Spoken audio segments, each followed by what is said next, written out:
நன்றி, வணக்கம். जी उधर कुछ नहीं आएगा बस दीजिए, वहाँ नहीं आएगा जी, आपके लिए ऑन हो गया, यहाँ से बोलो। धन्यवाद मैडम चेयरपर्सन। आज भारत के जो ऑपरेशन सिंदूर अभियान जो चलाया गया, इस विषय पर जो आज सदन में चर्चा चल रहा है, इस पे कुछ विषय मैं रखना चाहता हूँ। फर्स्ट ऑफ ऑल, मैं उन 26 भारतीयों को मैं आज इस सदन के माध्यम से पुनः एक बार श्रद्धांजलि अर्पित करता हूँ। और 22 अप्रैल को जो भी पहलगाम में इस बर्बरता हुई, इस घटना का भी मैं निंदा करता हूँ। फिर से एक बार आदरणीय प्रधानमंत्री नरेंद्र मोदी जी के डिसाइसिव लीडरशिप में भारत के तीनों सेना बल के जो अतुलनीय साहस, शौर्य, वीर्य, जिनके कारण ऑपरेशन सिंदूर में भारत को बड़ी एक सफलता प्राप्ति हुई है। और इस सफलता ने कई विषय को इस सदन के माध्यम से हम जनता को, भारत के हर नागरिक को मैं कहना चाहता हूँ, ये भारत अजेय है, ये भारत अपराजय है। भारत को कोई भी आंख उठाकर देखेगा तो भारत चुप नहीं बैठेगा। और आज का समय है आदरणीय प्रधानमंत्री नरेंद्र मोदी जी का सुशासन का, और हमारे जो सैन्य बल है, तीनों सैन्य बल ने जो बहादुरी दिखाया है इस ऑपरेशन के माध्यम में, मैं उस सैन्य बल को नमन करते हुए, सैल्यूट करते हुए, भारत रत्न सुधाकांत, आसाम के सुसंतान डॉक्टर भूपेन हजारिका का एक पंक्ति उनके सम्मान में मैं बोलना चाहता हूँ। प्रति जवान रक्तरे बिंदु हल हाहाहर अनंत बिंदु, हे हाहाहर दुर्जय लहरे जासिले प्रतिज्ञा जयरे। ये जय का प्रतिज्ञा था भारत के सेना का, हर भारतीय का, और हमने इस ऑपरेशन सिंदूर में हमने विजय भी हासिल किया है। मैडम चेयरपर्सन, हम जानते हैं देश 1947 में आज़ाद हुआ है, और आज़ादी के तुरंत बाद पाकिस्तान ने भारत के ऊपर हमला कर दिया। 1947-48, उसके बाद 1965, उसके बाद 1971, उसके बाद 1999, और अभी 2025 में ऑपरेशन सिंदूर। भारत ने सभी में विजय हासिल किया है, लेकिन जो अपोजिशन बेंच के कुछ हमारे बंधुओं ने कुछ जो लड़ाई हुई पाकिस्तान के साथ, उनका जो क्रेडिट लेना चाहते हैं, वो क्रेडिट ले, हमारा कुछ इसमें आपत्ति भी नहीं है। लेकिन 1947-48 के लड़ाई में भारत ने कश्मीर के 1/3 जमीन खो दिया है। इसका जवाब ऑपोजिशन कांग्रेस के पास है।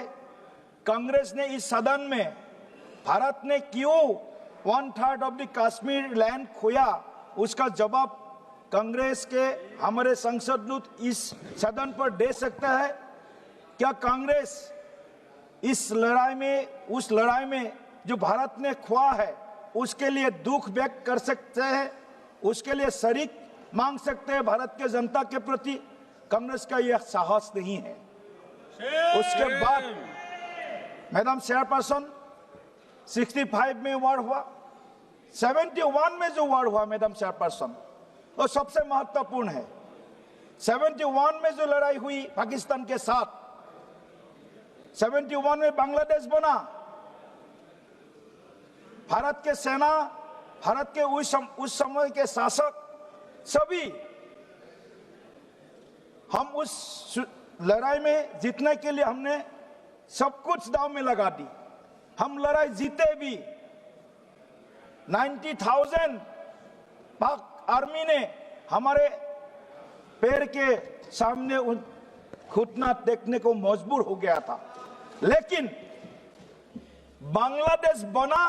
आज बांग्लादेश भारत के लिए, पूरे पूर्वोत्तर भारत के लिए विशेष करके आज एक सिर दर्द बन गया मैडम।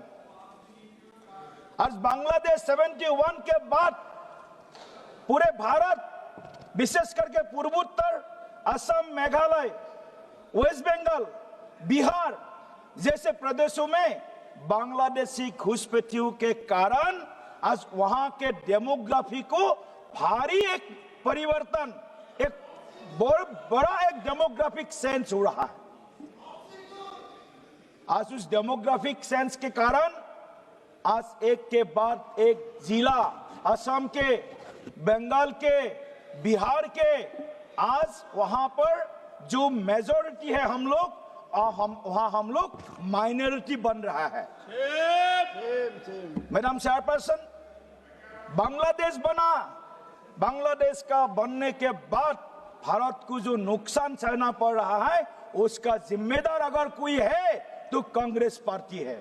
कि कांग्रेस पार्टी के उस समय के शासक, उस समय के शासन अपने वहां के बांग्लादेश माइग्रेंट्स को वोटर लिस्ट में शामिल करना, उसको राशन कार्ड देना, उसको जमीन का पट्टा देने का कोई पाप किया है, अपराध किया है, वो कांग्रेस गवर्नमेंट ने किया है। उसका भी जिम्मेदारी कांग्रेस को लेना पड़ेगा। मैडम चेयरपर्सन, मैडम चेयरपर्सन, आज तो एलओपी भी नहीं है, डेप्यूटी एलओपी भी बाहर है। डेप्यूटी एलओपी जब भाषण दे रहा था पाकिस्तान में, मैडम चेयरपर्सन, आज मीडिया में उनका न्यूज बज रहा था। मैडम चेयरपर्सन, पाकिस्तानी मीडिया में, मैं उसका फोटो भी, आप मांगेंगे तो फोटो, उसका पूरा रिकॉर्ड डाटा मैं आपके सामने मैं जमा कर सकता हूं। पाकिस्तानी मीडिया ने क्या बोल रहा है? भारत के संसद का हाल देखिए। भारत के संसदों ने भारत के जो प्रधानमंत्री, भारत के जो सामरिक जो शक्ति है, उसके खिलाफ, उसके विरोध में या उसको नकारने का जो प्रयास आज हमारे ही विरोधी दल के सांसद यह कर रहा है, क्या मैडम चेयरपर्सन ये देश के लिए दुख का विषय नहीं है? ये देश के लिए सोचने का विषय नहीं है? पाकिस्तान के मीडिया में हमारे देश का संसद में आज क्या हो रहा है, संसद का वक्तव्य क्या दे रहा है, आज हमारे डेप्यूटी एलओपी बड़ा भाषण देकर के गया है।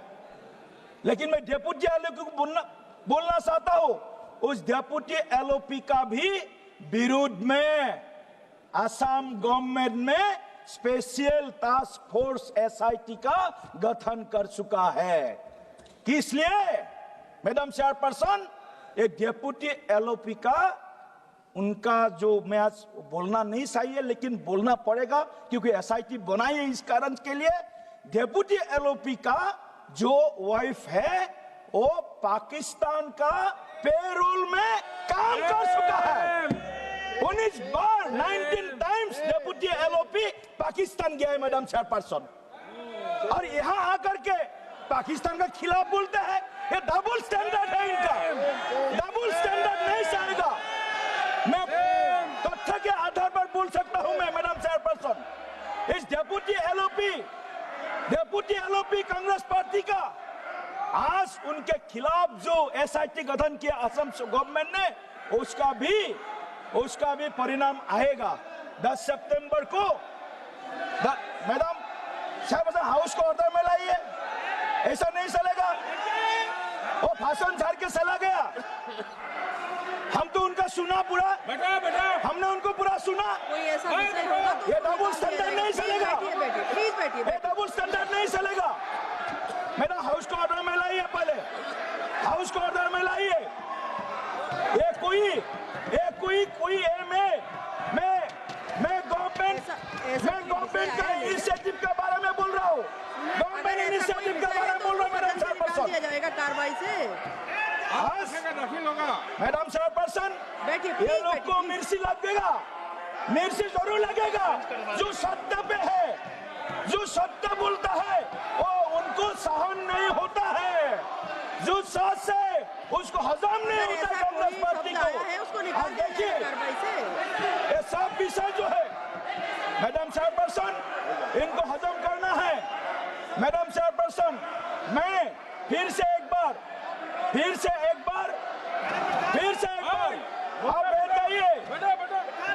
जाइए। आप जब बोल रहे थे हम पूरा सुन रहे थे। मैडम चेयरपर्सन, पूरा सुन रहे थे। सुनने का लगन दिखाओ, सुनने का लगन दिखाओ, सत्यों को सुनने का क्षमता दिखाओ। जो सत्य है वो मिटा नहीं सकता है। जो सत्य है हमेशा वो सत्य ही रहता है, उसको मिटा नहीं अगर सकता है। रिकॉर्ड में कोई ऐसा शब्द है उसे कार्रवाई से निकाल दिया जाए। आपके जमाने में क्या हुआ है? आपको शर्म होना चाहिए। आपका जब पहला सरकार बना तब हमारे 1/3 लैंड कश्मीर के पाकिस्तान के ऑक्युपाइड हो गया। पीयू के पाकिस्तान ऑक्युपाइड कश्मीर बन गया है। आपको शर्म करना चाहिए। क्यों शर्म नहीं आप लोगों को? शर्म करना चाहिए। मैं बोल रहा हूँ, आप लोग बैठिए, आप लोग को भी बोलना है। आप बैठिए। ऐसे वेल में आने से प्रोटेस्ट करने से सत्य थक नहीं जाएगा। सत्य ही रहेगा। सत्य और उजागर होगा। ऐसा नहीं होता है मैडम चेयरपर्सन, ये इनका आदत है। देश के खिलाफ वो कुछ यूनिवर्सिटी बने हैं ना, देश के खिलाफ वो यूनिवर्सिटी का कुछ फैन भी है। ऐसा शब्द है उसे कार्रवाई से निकाल दिया जाएगा। प्लीज बैठिए इस देश पे। प्लीज बैठिए। इसीलिए मैं फिर से एक बार बोलना चाहता हूँ, मैडम चेयरपर्सन थोड़ा सा हजम कीजिए। हम भी हजम किया है। देश के स्वार्थ में, भारत के हित में कभी कुछ हजम करना भी सीखना चाहिए। मैडम चेयरपर्सन, मैं फिर से एक बार आदरणीय प्रधानमंत्री नरेंद्र मोदी जी का जो डिसाइसिव लीडरशिप है, भारतीय सैन्य बल का जो शक्ति सामर्थ्य है, उसको फिर सैल्यूट करता हूँ। और साथ ही में कांग्रेस पार्टी ऑपोजिशन से विनती करता हूँ, जे आप लोग भी सुनिए। आप लोग भी सुन के अगर वो आउट करना भी तो कीजिए, कोई इशू नहीं। जो पाकिस्तान ऑक्युपाइड कश्मीर है वो जल्दी भारत का हिस्सा बनेगा। कान सुन के सीख लो, वो जल्दी बनेगा भारत का हिस्सा। आपको भारत को टुकड़ा करने का आपका मंशा है। उस मंशा को भाजपा नरेंद्र मोदी सरकार कभी वास्तव में इसको स्वीकार नहीं करेगा। पाकिस्तान के पास जो है वो भी भारत के साथ विलय होगा। ये पक्का भारतवासियों का संकल्पना है। बहुत बहुत धन्यवाद मैडम। फिर लास्ट में मैं एक बार इकबाल साहब का वो कविता सुना करके खत्म करता हूँ। सारे जहां से अच्छा सुन लो भाइयों, सारे जहां से अच्छा हिंदुस्तान हमारा, सारे जहां से अच्छा हिंदुस्तान हमारा। हम बुलबुली है इसी की, यह गुलिस्ता हमारा। आप लोग भी हमारे साथ में शामिल हो जाइए। आप लोग भी शामिल हो जाइए। ज्यादा दिन आपको और इधर बैठने का जरूरत नहीं है। अब बहुत साल बैठना पड़ेगा, 20-25 साल मिनिमम तो बैठना ही पड़ेगा। थोड़ा जल्दी आप लोग हमारे तरफ में आ जाइए। तो देश को एक साथ हम आगे बढ़ाने का 2047 तक भारत को विकसित राष्ट्र बनाने का हम सब प्रयास। दिलीप भाई कब बन रहा है? अरे पूछो, सिर्फ पूछ लो। पीओके कब ले रहे हो? यहीं से शुरू करो। सभापति महोदय,